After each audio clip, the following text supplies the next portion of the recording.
to go one-on-one. He will against Fitch for the lead. Day Reeves. Welcome to another edition of Beyond the Baseline Inside Fordham Basketball. I'm Don Dwyer. You just heard that game winner from Andrew Bogish and the crew from the ESPN Plus broadcast. We'll get to all those moments and then some in just a few minutes. Tried to do a fan roundtable this time around, but was left with Everything Fordham Hoops from the Twitter Spaces. Our conversation about the squad coming up in just a few minutes. Let's start with the high school commits. Last week, head coach Mike Magpayo announced the signing of Stepanak High School's Hassan Koresi to next year's squad. He says, quote, Hassan is exactly the type of young man we want as a Fordham basketball student athlete. He's a great kid, comes from a program that has won 3 straight CHSAA championships, and is a New Yorker who wanted to stay home. He brings great length and skill at the point guard position. Hassan has innate leadership qualities and an unselfish nature his teammates will love. The two others, Desmond Bellet Jr. and Frank Siakabe, haven't officially signed yet, but they are verbal commits. Good news on the Hassan signing early in the season. Also, for the 4th consecutive year, the Fordham Athletic Department will honor the life and legacy of Tom Kachowski, class of 68 at Rose Hill, on December 6th when the Rams host Holy Cross for a 2 p.m. tip-off inside the Rose Hill gym. The Kachowski Classic began in 2022 as a multi-team event where they finished 3-0. Last season, the Classic was moved to a single-game format as Fordham closed out the non-conference with a win over Columbia. Recent KenPom ratings, they're out. Fordham drops 8 spots to 268. LaSalle drops 57, the most last week, to 215, and Loyola Chicago drops 38 spots to 172 after several tough losses. So let's get back to the games now. On Tuesday, Fordham got a win versus Wagner, 63-61, where they had to climb back from 11 down and eventually had to have the grad transfer Day Reeves come up with the big shot to win the game. Here's Coach following the victory.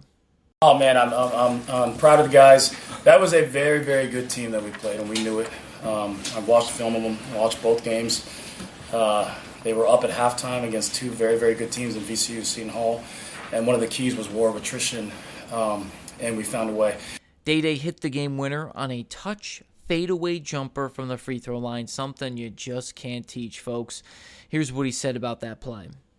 They want me to take that shot each and every night. So just having that, knowing that they got confidence in me, I feel like I can make that shot 10 times out of 10. Just know that my coaches and my teammates got that confidence in me. The most consistent player up to this point, Ricka Schulte. He came with Coach from UC Riverside. He had 14 points and 7 rebounds in the win. Here's Coach on his performance. This guy is a stud, and I love when great things like this, 14-7, happen to guys that work this hard. He is in there every single morning. You come into Rose Hill at 9 in the morning, you'll see Rikas there getting extra shots. That is every single day, 7 days a week. The young guys also played a big role in the game. Coach talked about their play in this tight contest. You know, and then we got a couple guys that come off, like Ryan Pettis and Roar, who are just like defending, and Roar's fearless out there, and that actually like gives us a certain energy. Like Roar, almost out of naivete, is just so fearless out there. I mean, he's never going to turn down a shot. And banged a 3, huge 3. He got 2 offensive rebounds, 1 tip dunk or tip finish or whatever, a couple steals.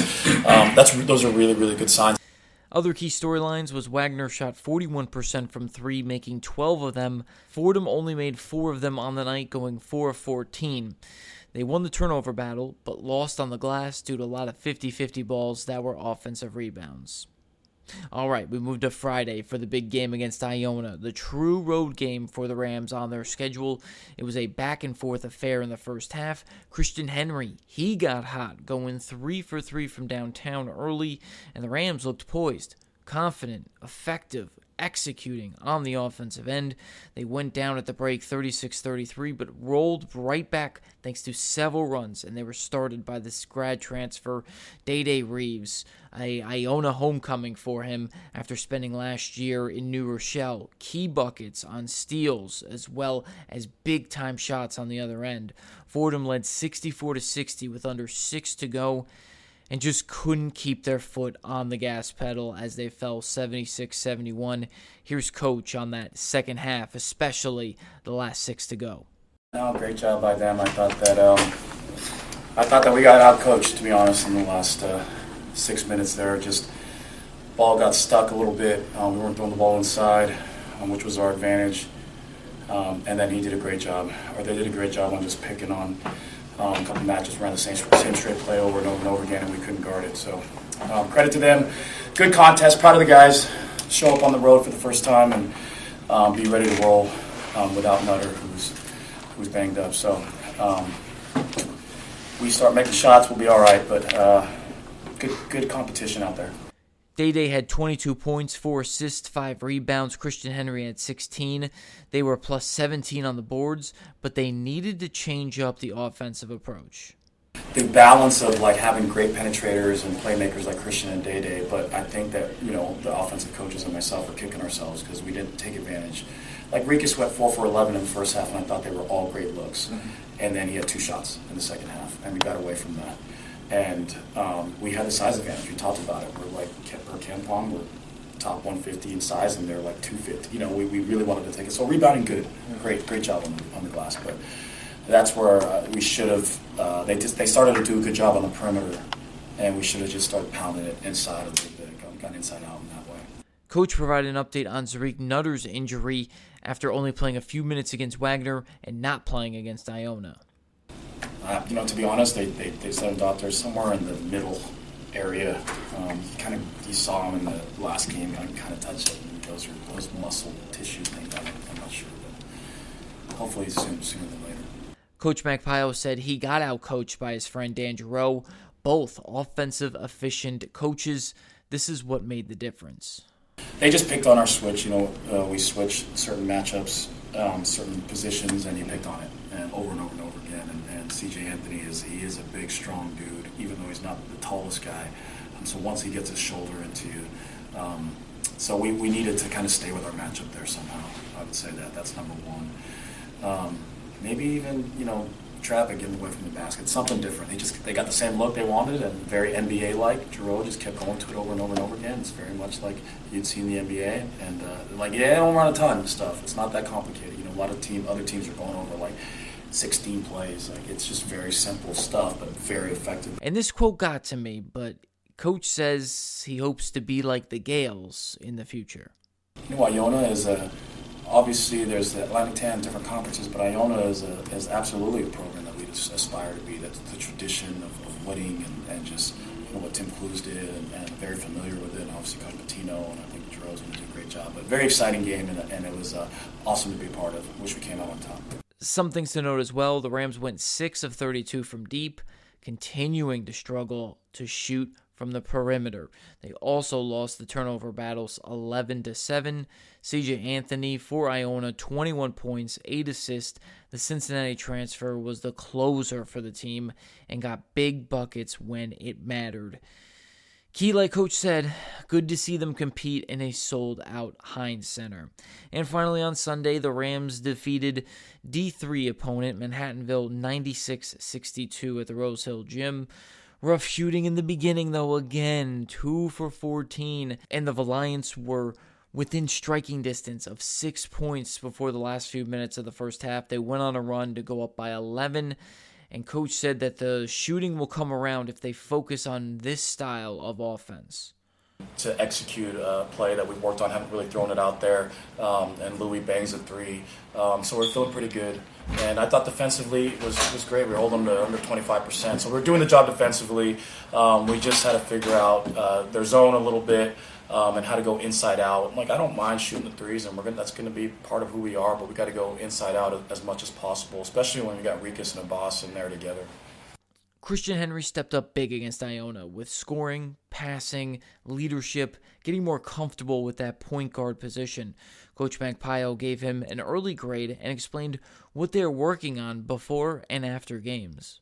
I keep telling him he's like a 4 out of 10 of what he's going to end up being for us. He's still got such opportunity for improvement, and we're working him hard, and he's working really hard. So he'll keep coming. And also alignment. Him and I really understanding each other. That's why we're spending so much time watching film, talking to each other, so that he understands what we're looking for, who we're trying to find, or what the game plan is against any certain team. Grad transfer Marcus Green had a game-high 19 points, and he hit 5 3-point shots. Coach believes that he was due. I want him to just let it rip. I really do. I think I told one of you guys that Marcus has had practice where he's hit 5, 6, and he's going to have one of these games. I just felt like Marcus had been the one that had been shooting with a lot of confidence in all the games. So really glad to see it happen for him. Yeah, that was good. Well, that's a breakdown of the games. Here's my conversation with Everything Fordham Hoops to break down the beginning of the season. That's all coming up next.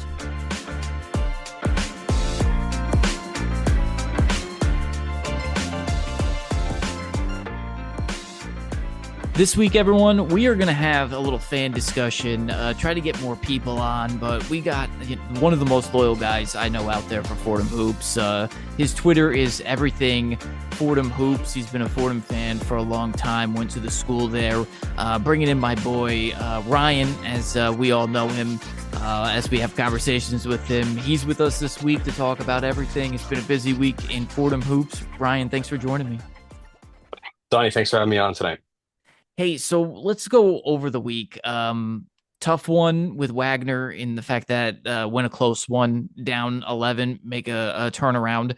Go to Iona, play tough, but lose to the Jerome Magpayo brotherhood in a way in that one and get that rivalry back, but come up short on that one. And then play Manhattanville on Sunday and start off really slow. But then pick it in gear and win by wide margin. But in my opinion, what I've seen over the last few weeks has been a little bit of changes, a little bit of good, a little bit of bad. But I saw some growth in the Iona game versus the Wagner game. But is there enough growth to you when you talk about a season when everyone's expecting us to go 11-1, 12-1 in the non-con, and right now we're 3-2 on the season? Your initial thoughts on this current squad? Yeah, opening night, definitely a disaster loss. I thought they took steps forward in Wagner, or against Wagner, although still found myself holding my breath throughout the majority of that game as they barely eked out that win. Friday night against Iona, I thought they came out with a different energy. They looked a lot more connected on the floor. But ultimately, still wasn't enough. Iona pulled out the win by 5 points. Today they played Manhattanville. I try not to put too much stock into those D3 opponents. The talent disparity is very large.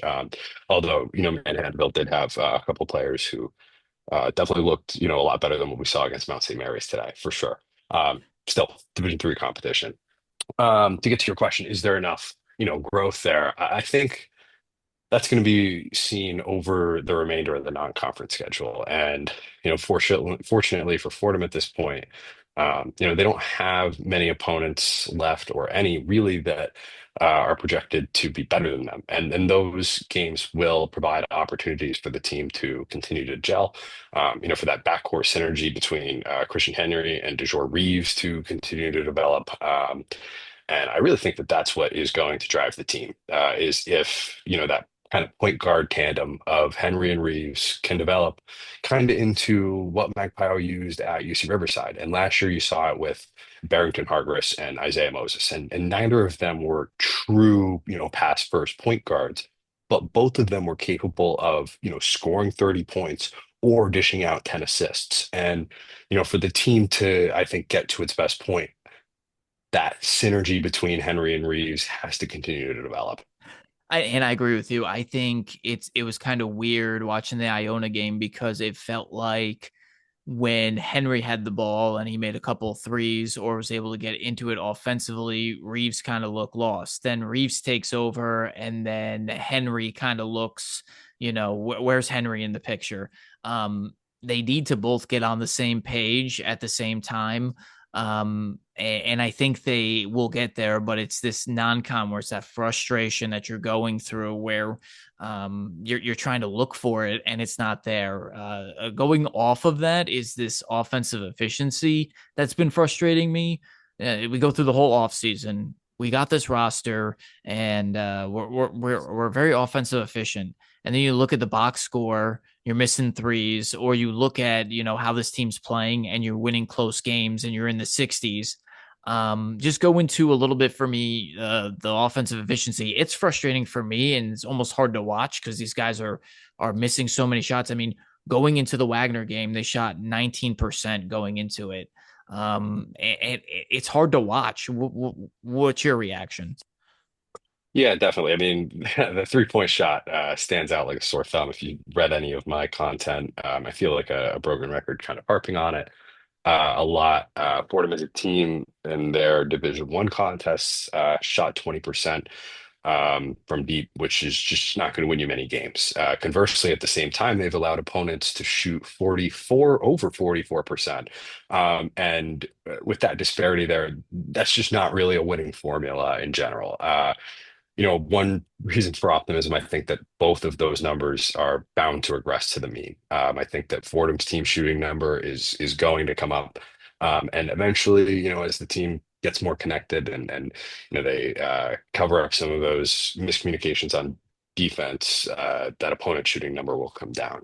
But on offense right now, I think that Magpio teams historically have always taken a lot of three-pointers. It's a way he looks to gain an analytical edge over his opponents, take more threes than you allow your opponent to. And right now those shots just aren't falling. And in his post-game press conference after the Iona game, he talked about how they strayed from their approach, pounding the ball inside at the rim, which was working. And in the short term, I think that has to be something the team relies on right now, especially in the non-conference here against some lesser competition and some front courts that aren't going to be as big in the Atlantic 10. Because Schulte and Jack Whitbourne, whenever he does come back, are going to need to be prepared for more physical tests. Yeah, Schultz has been playing amazing, and honestly, I thought he was just kind of like, okay, we're gonna follow Magpio from Riverside over, and he'll be a nice off the bench guy. I didn't expect him to be almost double standard every single game. He's really done a really good job around the rim. And hearing his relationship with coach, the late night text trying to get everyone on the same page, didn't feel like everyone was working together out there on the floor. That was really, really encouraging to see because I almost thought it was just like he wasn't going to be something, and seeing what he's turned into is super encouraging. And we don't even have Whitbourne back yet, so to see him this much growth this early, I've been impressed. What are your thoughts? Yeah, absolutely. Coming when Rikus committed, when Magpie was hired, he was the first one. Kind of didn't even go through the whole, entering the portal is receiving interest from, the following schools, the visit process. He just committed to Fordham and Magpie right away. That speaks volumes after he went all the way across the country to Riverside from Davidson to then make the trek back to the East Coast with him. And it's clear when you listen to Magpie talk about him that he definitely relies on him as a kind of leader and communication point within the locker room to kind of gauge how things are going. But on the court, obviously he's been very productive in the box score. I think that he stands to convert on a couple of more opportunities at the rim, especially against Iona. I felt that he was getting some good shots up at the rim. They just weren't falling. And needs to be a little bit more aggressive putting that ball through the rim. I think he did throw a dunk down today against Manhattanville, but I was kind of just like, man, just like would be awesome to see him, aggressively finish at the rim. But he's really shown a lot this year. I think he's exceeded just about everybody's expectations. Granted, Whitmore he's missed a lot of time, but And I liked, I don't know if you remember the backdoor play from him to Reeves, or I forget who they were doing. Like it was almost like a Joakim Noah's type play where they put him at the free throw line and he was dishing, and it was like it was encouraging to see how good his passing is, because if they can start getting that inside out game and his passing is great, then that's going to help those shooters once they finally get their shots down. That's what I'm encouraged with. Let's take a different gear and talk about the young guys. Bodicia has been playing great. And some of the younger guys on this roster have stepped up big. What are your thoughts on some of the development? Ruhr Carr has played some good minutes and is able to finally get his feet wet. What have you liked from the young guys?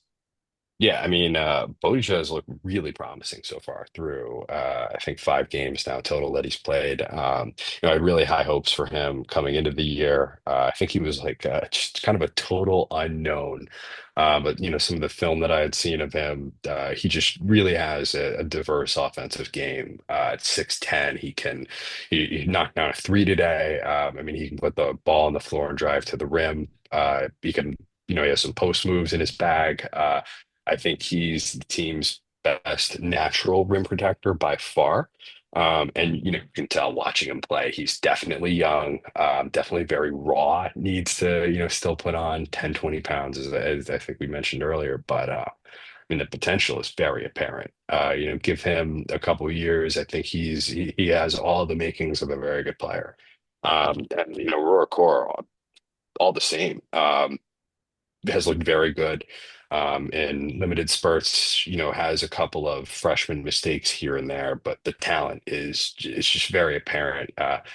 He had a couple of put back attempts today where he just came flying in out of nowhere, and his leaping ability and just ability to shoot from the perimeter as well. I think that those two specifically show signs, really promising core for the future. And I also wanted to touch on Ryan Pettis this year, who's back in year one under Magpio, and is seeing a lot more minutes as a result of Dimitri Gardner leaving the team now.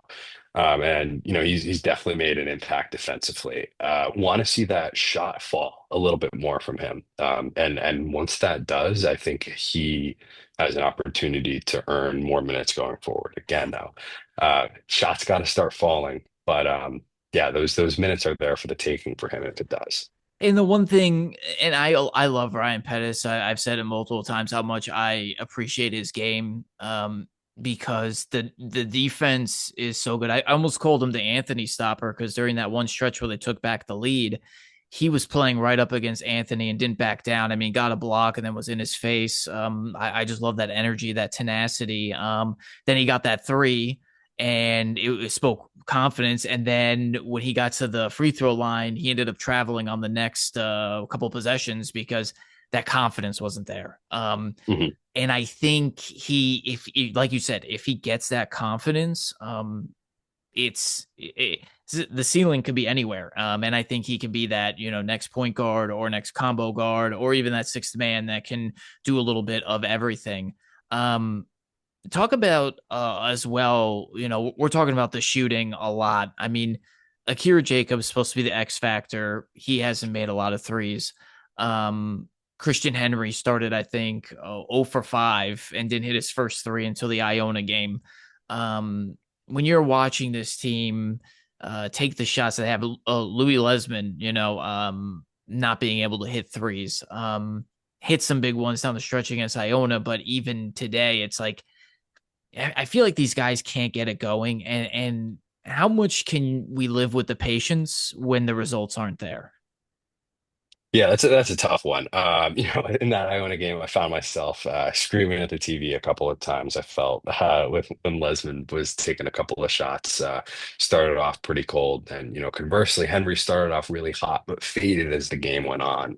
And I think through 3 Division I games, Jacobs and Lesmond are combined 3 for 23 from deep. And for the team to be at its best, those two guys have to be shooting at least 30% from three. And I think that in this non-conference, it's a year one, it's a building year. I don't think that you have much to lose. That's how the roster was constructed. I mean, let's face it, there is not a dominant paint beast on this roster that's going to carry them through Atlantic 10 play. The only way that they're going to really win and compete is if that three ball starts falling. And in these non-conference games, I think that we're going to have to kind of let it get there. Like I mentioned earlier, it's a huge part of Magpio's play style. He wants to take more threes than his opponents. Historically, his teams have shot the three ball pretty well too. This is by far his worst shooting team, not even close. His previous worst team was in 2024. They shot 32.3% from deep. Every other year has been the same or better. So I think that number is bound to bounce back. I think there are shooters on this team that can get them to 30%. I think we're going to have to be patient, let them get to that point, though. Agreed. Next up is LIU. Talking throughout the whole basically off season, this team doesn't have girth, but they've got size and they've got length. I mean, I love the plus 17 on the glass against Iona. It feels like some of the offensive rebounds have been playing great, but LIU has got a lot of size. And they've kind of been playing on a roll. And what are your thoughts? I know I'm nervous for the upcoming game. What are your thoughts? Yeah, man. So LIU coming to Rose Hill on Thursday. I think that they're going to be a significant test for the Rams. They have scoring, they have physical inside play, and they have height. It's something that Fordham hasn't seen yet this year. Malachi Davis is back after entering the transfer portal. I think he averaged 17 or 19 points a game last year. He's off to a hot start. Isn't seeing the sky high usage that he saw last year, but that's because the team around him is much better. Jamal Fuller also back. I caught it in Magpio's post game after Manhattanville.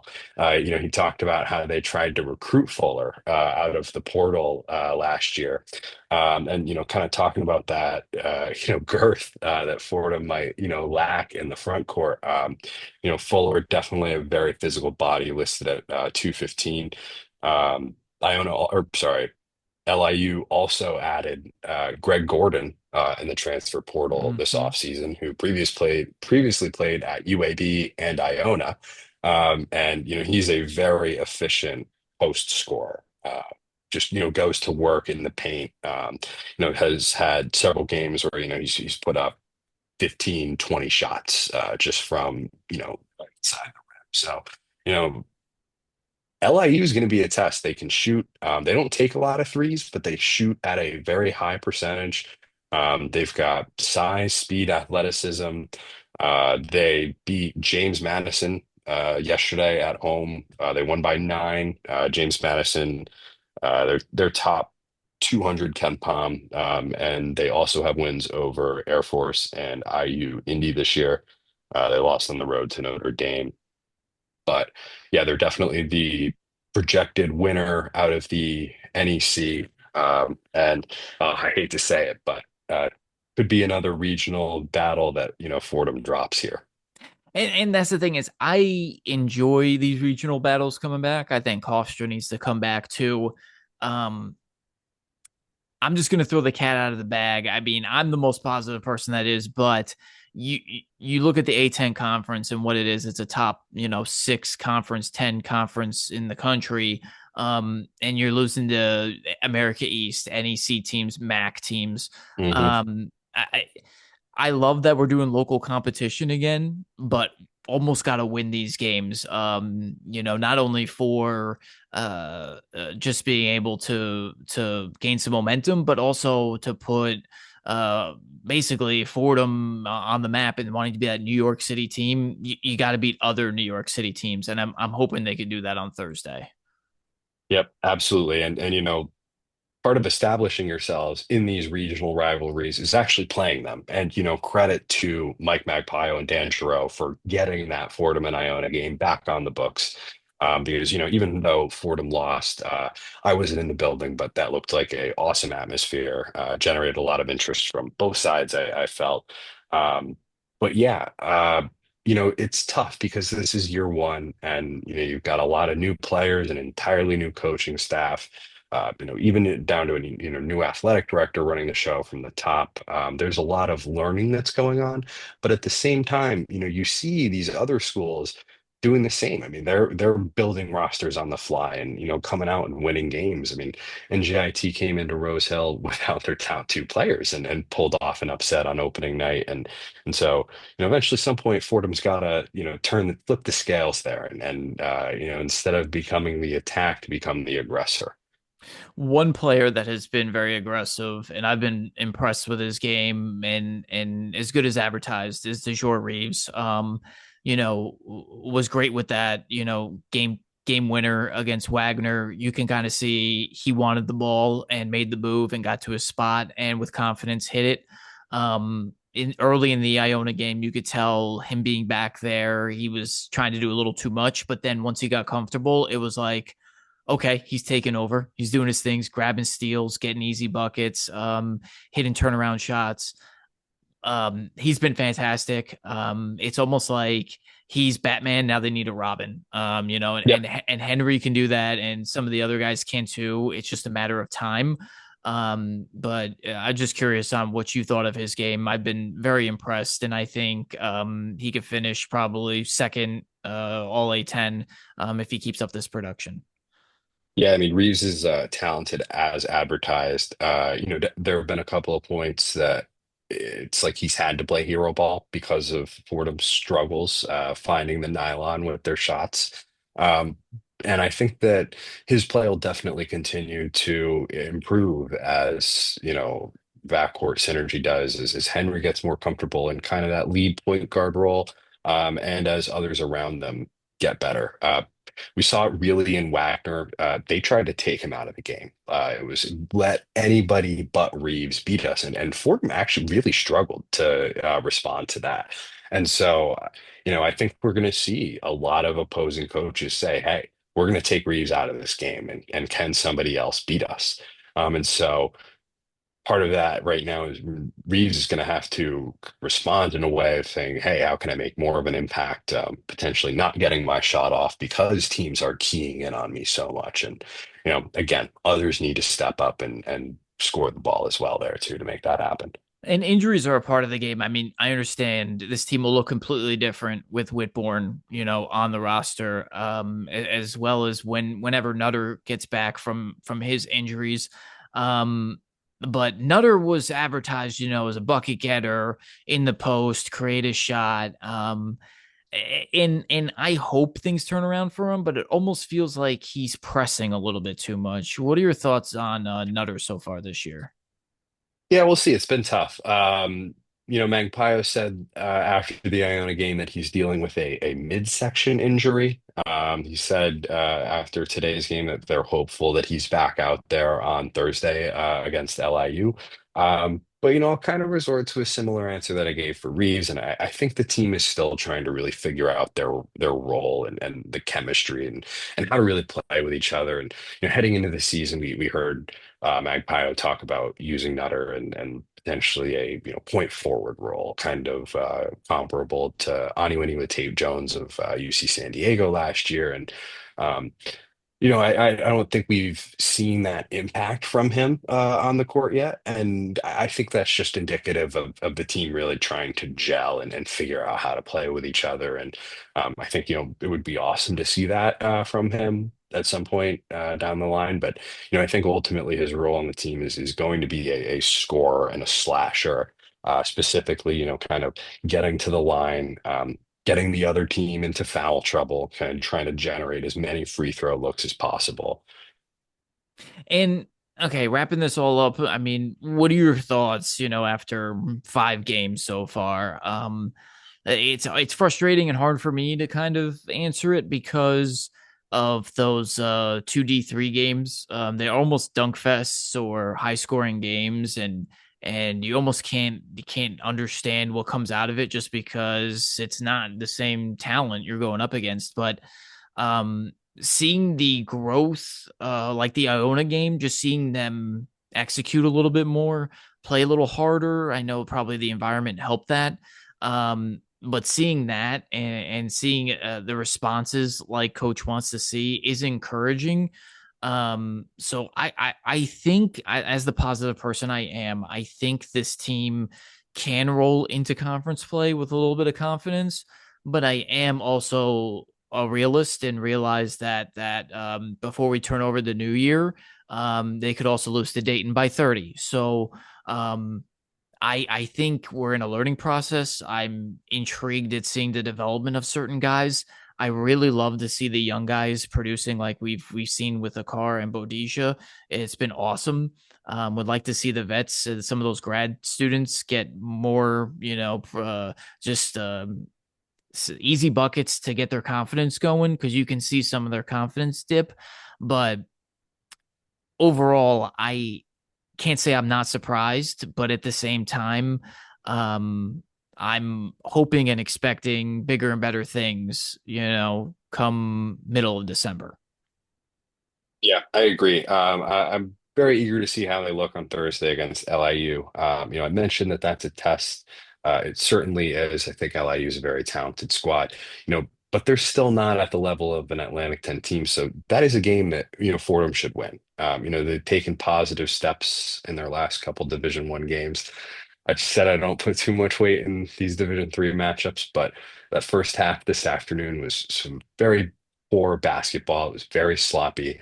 They pulled ahead in the second half and made it a respectable Division I versus Division III score. But I wasn't too impressed watching them today. So yeah, it'll be interesting to see how they come out on Thursday. I think that there have been some positive signs, but they kind of need to keep stringing those together here and take some positive steps. One other thing I will say, I think they are due for positive regression simply because of those 3-point numbers, both on the offensive and defensive end. They are a bottom 10 team in the country in both of those categories right now. And just even marginal improvement there is going to put them in better position to win games. Just a couple of shots on each end against Iona, and they're in a much better spot. So that's what I have to say. And last thing, wrapping it all up, I just feel like coaches provided a little stabilization, if that makes any sense. You're looking for him to get fired up after certain games or certain situations, and he kind of just is even keel throughout the whole process. It's like he understands that there's a process involved, and it's almost encouraging and welcoming as a fan for him to be kind of patient and understanding and looking at things in a holistic approach versus just being calling people out or getting angry. And I think that just seeing him just understand each scenario and each situation has been welcoming. And I think that once they get more comfortable and more consistency, I think the players will actually feed off that. Last reaction and thought on that. Yeah, as somebody who has an analytical mindset themselves, I mean, I think it comes back to his analytical kind of just results-oriented approach. And yeah, it's, did we win? Why or why not? We performed poorly here and we need to improve. And I'm excited to see how they kind of, continue to steer this heading into the conference play, and hopefully this non-conference slate takes a turn for the positive here, and they start to piece together some good wins. That's the key. I'm hoping they feast before Thanksgiving comes in just a few weeks. Hey, Ryan, by the way, I want to give a shout out. Does an excellent job with his blog and being able to get really good information out there. I would recommend subscribing it. I'm going to put it in the comments just so everyone can look at it. It's fantastic stuff. Appreciate you as always, and we'll talk to you soon. Thanks for having me on, Donnie.